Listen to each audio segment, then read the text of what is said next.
Fundraising from the business sector, an insider's perspective. Hi, I'm Bill Stanczykiewicz. This is the first day from the fundraising school, and I'm joined today by Tiffany Benjamin. Tiffany is the CEO of the Humana Foundation, and she has an extensive range of experience as a funder in the business sector to nonprofit organizations. And we're so fortunate that Tiffany serves on the board of visitors at the Indiana University Lilly Family School of Philanthropy. And Tiffany, great to see you again, and thanks for joining us on the podcast. Yeah, thanks for having me, Bill. So you have this extensive background on the funding side from the business sector. Just to get us started, what are some of those big topics of advice that you would have for fundraisers as they approach you and your colleagues in the private sector for funding? Yeah, I think that's a great question. Obviously, different funding organizations have different structures, they have different focus areas, but for corporate philanthropy, what I always tell people is to think about the composition of the board. My board of directors for any of the corporate foundations I've worked for has been primarily comprised of business executives, right? Those are folks who think quarter by quarter, they think year by year, they think about financial measurements, outcomes, metrics, budgets. And so one of the things that I see sometimes funders miss or fundraisers miss when they're talking to corporate funders is talking about the data components of the work. Business people like numbers. And so when you're talking to a corporate foundation, it's important to tell people, here's what our goal is, here's how we will numerically match that, meet that, get that objective.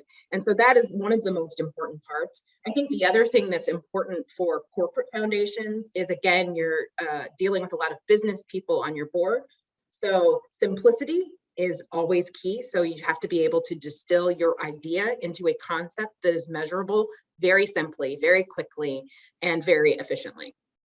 Businesses measure their results quarterly results. Exactly. And as you know, by also being so engaged in the social sector, we're not going to eliminate hunger in one quarter, right? We're not going to make sure everybody has stable housing in one quarter. And our business friends know that too.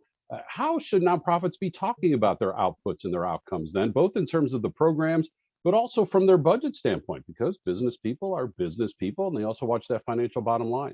Yeah, I think your phrasing of outputs and outcomes is really the most important part, right? So you have to start off in the beginning by telling people, here's my goal, right? Here is exactly what I want to achieve from a quantitative and a qualitative perspective.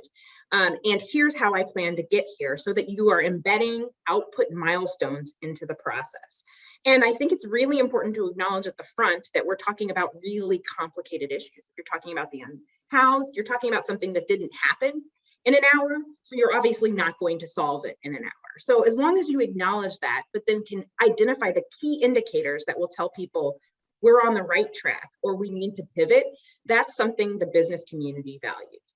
And I do think that level of agility is another really important part of this discussion, right? So the milestones should be in there to say, if this happens, we'll keep going. If it doesn't, we will consider a pivot.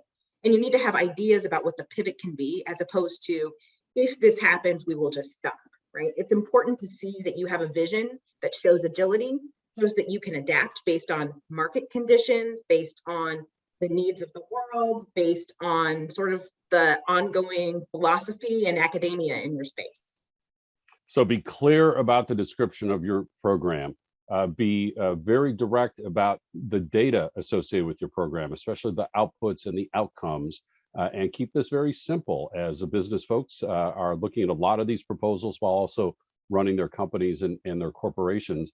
Tiffany, one of the questions we receive is, how do I know who to talk to within a business or a corporation? We can even think about our family-owned hardware store. And is it the owner? Is it the owner's significant other or spouse? Have they turned that over to the kids? Is there an employee committee? Let alone in a corporation, is it the CEO? Is there a foundation, as is the case at Humana? Again, unlike a private foundation where there's a program officer and that's it, let alone an individual donor. I know the individual donor. What advice do you have for folks trying to find that right person within a business? Yeah, I think the first thing I would say is it's never easy, and there's not always a one right person. In particular, if you think about larger corporations, they have corporate budgets, but then they often will have people who are focused on philanthropy. Sometimes those philanthropy people are actually part of the business, and sometimes they're part of a foundation. So I think the most important question for someone who is a fundraiser is to ask, primarily, where does your funding for philanthropy come from, right? Does it come from your company? Does it come from your foundation? And it's okay to talk to several people at an organization. So you can talk to the corporate responsibility team at an organization, and you can talk to its foundation if they're different.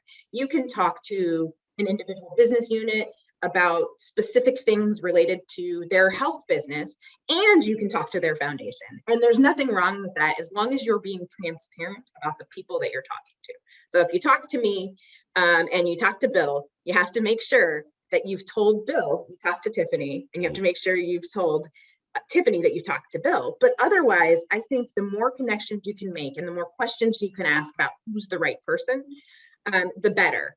And the other thing in fundraising is I think it's important to talk to a lot of people within an organization, because frankly, you can figure out what the organization cares about and what it doesn't care about, how they're driven, what their mission is, and more people, the better for that. Honestly, it makes whatever you're presenting to the ultimate funder even more successful. Tiffany, I'm also curious about timing. Businesses, of course, budget everything. They're watching that bottom line and watching their expenses. And we also know that they can budget their charitable giving.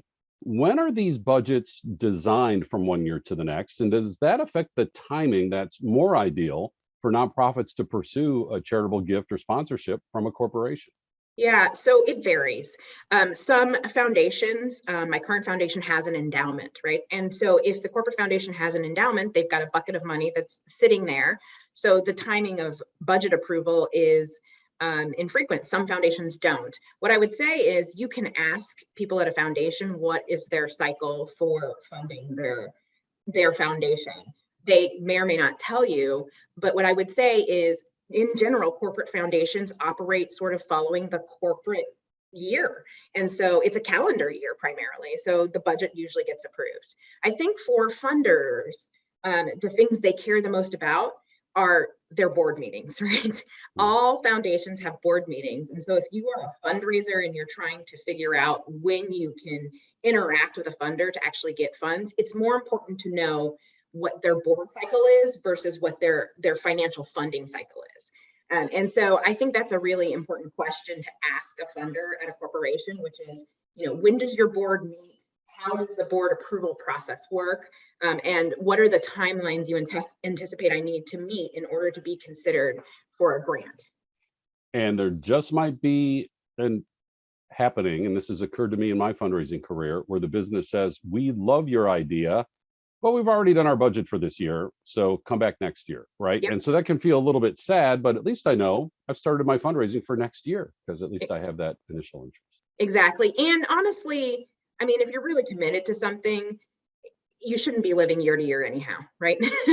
You should be thinking about the longer term strategy. So even if you hear this year won't work, all that means is that someone said, you have a good idea and come back next year. So just use that time to build more data into whatever you're proposing, and that time to get a better understanding of what that organization needs and come back even stronger the next year. Tiffany, what about the exposure that nonprofits can provide to their business funders? And obviously, businesses are funding for altruistic reasons. They care about their communities. They care about their employees. They care about the communities where they serve.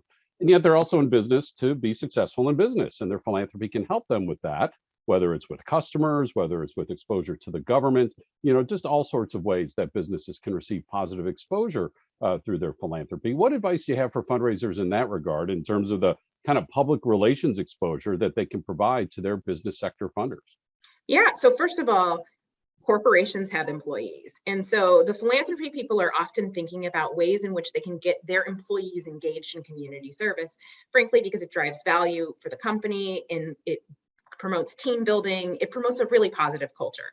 So I tell fundraisers, if you can find a volunteerism component associated with your grants, then you have a better odds of getting something with a corporation, right? Because we are thinking about how do we engage our employees. I think the other thing corporations often care about is how we are going to talk about the work, right? So we need to be able to talk about it as it fits into something that makes sense for us as our foundation brand. While the brand is distinct from the corporation, it still has to logically relate to what the corporation does, right? The Humana Foundation should be doing things that people say, oh, that makes sense that the Humana Foundation does. And so there's a little bit less of this, I could just do this over here or that over there. It needs to make sense for who the brand is. And so you need to think about how you can make sure that whatever you're proposing makes sense for the brand of that foundation. Tiffany, I know you're focused primarily on the Humana Foundation, but I'm just curious, what does your crystal ball say about giving from the business sector, throughout 2022 into 23? I know there's so many wild cards out there with inflation and world events and wherever we are with the pandemic at any given day, week, or month. So again, we're not going to pin you down on this, but I'm just kind of curious if you just have a feel, a vibe of where you think business sector charitable giving is going in the next couple of years. Yeah, I actually think it's a great and exciting time to be in corporate philanthropy.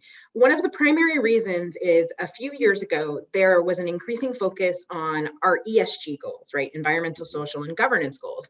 And so now a lot of companies are talking about purpose, who they are, what they value, because shareholders expect them to do more than just make money. They expect them to be part of the broader community. And so there is now pressure from people who invest in those companies to focus on who you are and what your purpose is. And the other thing is, with COVID, we've certainly seen what they call the great, whatever you want to call it these days, whether it's retirement or reinvention or people going to different jobs. And so talent acquisition and talent retention has become even more important. And one of the ways that you attract and keep talent is by having a really clear culture and making sure everybody understands that they're part of something greater. And so what I think that means for corporate philanthropy is you'll see an even more engaged corporate philanthropic wing. You'll see a lot of people with a lot of energy, a lot of willingness for innovation and ideas. And I think corporate philanthropy is really in a bright spot where we'll see a lot of growth. And we saw in Tiffany's last two responses a lot of emphasis on employees and employee relations. And I can tell you, as we teach at the fundraising school, the Giving USA data that our school publishes every summer shows that about 2/3 of charitable giving from the business sector can be understood somehow, some way in terms of the employer's relationship with employees. That employee recruitment, retention, and morale are a key theme through a huge section of business sector charitable giving. You can see why we're so fortunate to have Tiffany Benjamin on our board of visitors at the Indiana University Lilly Family School of Philanthropy, where she is also quite active leading this as CEO of the Humana Foundation. Now, what Tiffany touched on here today is embedded throughout our course, Fundraising from the Business Sector. That's one of 20 public courses that we have, leading to 4 different certificates. We're now teaching in person more and more throughout the continental United States. And we continue to have a strong presence online, both with recorded courses and virtual live courses. And of course, if you're taking our courses online, they're available anywhere across the world, which is also true of our custom training, where we can design courses specifically for your nonprofit organization. We have quarterly webinars, and of course, these free podcasts that come out every week. And all that is supported by the new Achieving Excellence in Fundraising textbook, edition number 5, and the textbook and our courses. All of this information is available on our website at philanthropy.iupui.edu/the fundraising school. Our producers today are Jennifer Boffman and Mike Anthony. I'm Bill Stanczykiewicz, and now you are more fully informed on this first day from the fundraising school.